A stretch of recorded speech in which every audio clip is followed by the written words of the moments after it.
Alors, Monsieur Lesage, aujourd'hui, vous venez nous parler de votre famille qui est à l'origine de Lesage, finalement. Alors, qui est le premier qui est arrivé ici, dans la région? Bon, mon arrière-grand-père, c'était André Lesage. Il était médecin. Et ses deux fils, qui étaient Honoré puis Jules, ils sont arrivés en canot d'écorce à Rivière-du-Nord. Et ils ont partagé deux terres qui étaient séparées par le chemin du lac Écho dans le temps, qui n'était pas de route, mais qui était un sentier. Et ça partait de la rivière du Nord à 1 mille de la rivière par 1 mille de large. Il y avait chacune terre qui avait obtenu.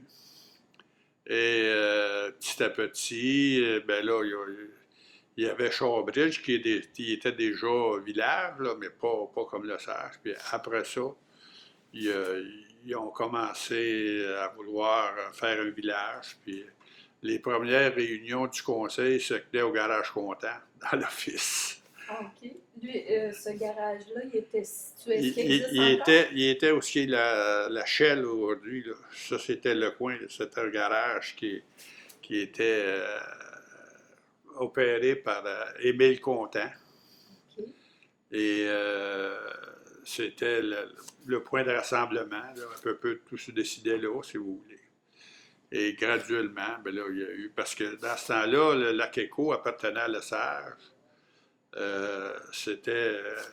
Puis ça allait jusqu'à monter Sainte-Thérèse, au bord. C'était quand même assez grand. Bon, l'autoroute n'existait pas là, à cette L'autoroute, non. époque-là. L'autoroute est arrivée dans les années 60, si je ne me trompe pas. J'ai travaillé là, moi, quand ils ont, ils ont, ils ont tout dynamité à Piémont, là, où ce que c'est que ça passe entre les montagnes. Là. Ça travaillait 24 heures par jour. Puis, dans ce temps-là, c'était pas facile parce qu'on descendait dans les formes. Il n'y avait pas de, il y avait pas de ceinture, il n'y avait rien. Et les boquettes de ciment nous passaient au-dessus de la tête. Puis c'était comme ça. Oh, Avec H.J. O'Connell. ah, OK. C'est que vous Qui, aviez installé de la dynamite dans le fond ouais, mais des... la dynamite, ben, c'était mon père, là, mais moi, on avait, comme dans ce temps-là, il y avait un fil, puis il y avait un appareil pour faire sauter. Là. On faisait sauter de la roche qui obstruait pour faire le chemin. OK. Ouais, ça fait longtemps, là. Ouais, OK. puis dans ce temps-là, dans le temps de Duplessis, il nous donnait 50 cents par jour pour enlever les grosses roches dans la rue, parce qu'il n'y avait pas d'asphalte dans ce temps-là, c'était tous des chemins de terre, puis de sable, puis c'est ça. Fait que nous autres, on avait des animaux, parce que c'était une ferme. Vous On- étiez situé, dans le fond, un petit peu sur la route 11, qu'on appelait à l'époque? Oui, oui, oui. OK. Dans ce temps-là, il y avait juste une voie. Il n'y avait pas deux voies. OK. Et nous autres, on était installés proche de la rivière, c'est la rue principale, proche de la rivière, mais notre terre allait plus loin, fait qu'il fallait. Moi, j'allais chercher les vaches le matin, je les ramenais, je retournais, puis j'allais les chercher le soir, puis je marchais 4 000 avant de déjeuner. OK. Et puis, c'était pas facile parce qu'il fallait arrêter les autos. Il n'y avait pas de lumière dans le temps, puis, tu sais, là. OK.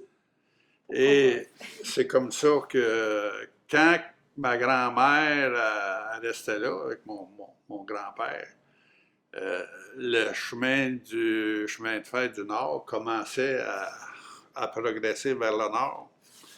Et elle gardait des ouvriers parce qu'il y avait une grande maison. OK. C'est chambre et pension. Fait qu'elle gardait des travailleurs du chemin de fer. Puis Comment s'appelait votre grand-père, votre grand-mère? mon grand-père s'appelait Honoré. OK. Puis ma grand-mère s'appelait, on l'appelait Dina, mais c'est Aldina Deschambault. OK. Elle mesurait 6 pieds 1, puis elle était traite comme un cèdre. Euh, elle est morte à 96 ans, parce qu'elle marchait dehors l'automne, du pied. Fait qu'elle mangeait son petit lard 3 fois par jour. OK. Elle était assez... Vous l'avez connue. Ben oui, je la faisais courir, mais je m'arrachais qu'elle me pogne pas.